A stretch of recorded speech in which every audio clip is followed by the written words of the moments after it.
গেল ফেব্রুয়ারিতে যুদ্ধ শুরুর পর এতদিন যে সংখ্যা প্রকাশ করা হচ্ছিল, এবার সামনে এসেছে তার চেয়ে অনেক বড় হিসাব। নতুন তথ্য বলছে ইরান যুদ্ধ শুরু হওয়ার পর ৬০০ জনেরও বেশি মার্কিন সেনা আহত হয়েছেন। শুধু তাই নয়, হতাহতের হিসাব প্রকাশের নতুন পদ্ধতি নিয়ে উঠেছে তথ্য গোপনের অভিযোগ। তাহলে কি লুকাতে চাইছে পেন্টাগন, আর কেন এই নতুন হিসাব নিয়ে শুরু হয়েছে তীব্র বিতর্ক? ব্রিটিশ সংবাদ মাধ্যম বিবিসি জানিয়েছে সেই বিতর্কের কারণটাও পরিষ্কার। সম্প্রতি প্রকাশিত সরকারি তথ্য অনুযায়ী চলতি বছরের ফেব্রুয়ারিতে যুদ্ধ শুরুর পর এখন পর্যন্ত আহত হয়েছেন ৬২৪ মান মার্কিন সেনা। একই সময়ে নিহত হয়েছেন ১৮ জন। AKS অর্জন করল গিনেস ওয়ার্ল্ড রেকর্ডস। AKS মার্কিন প্রতিরক্ষা দপ্তর সম্প্রতি হতাহতের তথ্য প্রকাশে চালু করেছে নতুন একটি রিপোর্টিং ব্যবস্থা। সেখানে পুরো হিসাবকে ভাগ করা হয়েছে দুটি ভাগে।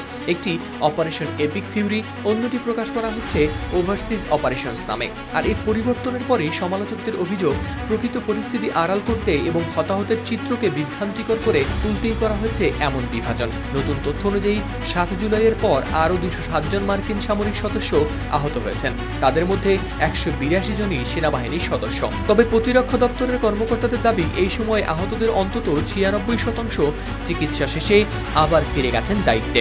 কিন্তু এই ব্যাখ্যায় সন্তুষ্ট নন অনেক আইন প্রণেতা ও সাবেক সামরিক কর্মকর্তারা।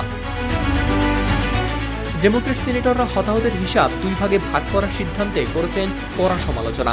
ইউরোপে মার্কিন বাহিনীর সাবেক কমান্ডার লেফটেন্যান্ট জেনারেল বেন হজেসও প্রকাশিত তথ্যের স্বচ্ছতা নিয়ে তুলেছেন প্রশ্ন। অন্যদিকে রিপাবলিকান কংগ্রেস সদস্য থমাস ম্যাসি, যিনি প্রায়ই ট্রাম্প প্রশাসনের সমালোচনা করেন, সেই নতুন পদ্ধতিকে মন্তব্য করেছেন হাস্যকর চালাকি হিসেবে। দ্রুত এই পদ্ধতিগত সমস্যাগুলো সমাধানের কাজ চলছে বলেও জানিয়েছেন তারা। এদিকে গোলাবারুদ ফুরিয়ে যাওয়ার শঙ্কায় গেল ৩ দিন ধরে বন্ধ রয়েছে ইরানে মার্কিন বাহিনীর হামলা। তবে প্রেসিডেন্ট ডোনাল্ড ট্রাম্প দাবি করেন তারা যে কোনো পরিস্থিতির জন্য রয়েছেন প্রস্তুত। যুদ্ধক্ষেত্রের হতাহতের নতুন এই পরিসংখ্যান এবং তথ্য প্রকাশের পদ্ধতি নিয়ে বিতর্ক এখন শুধু ওয়াশিংটনের রাজনীতিতেই নয়, আন্তর্জাতিক অঙ্গনেও তৈরি করেছে নতুন প্রশ্ন। হাওলাদার শামীম, RTV।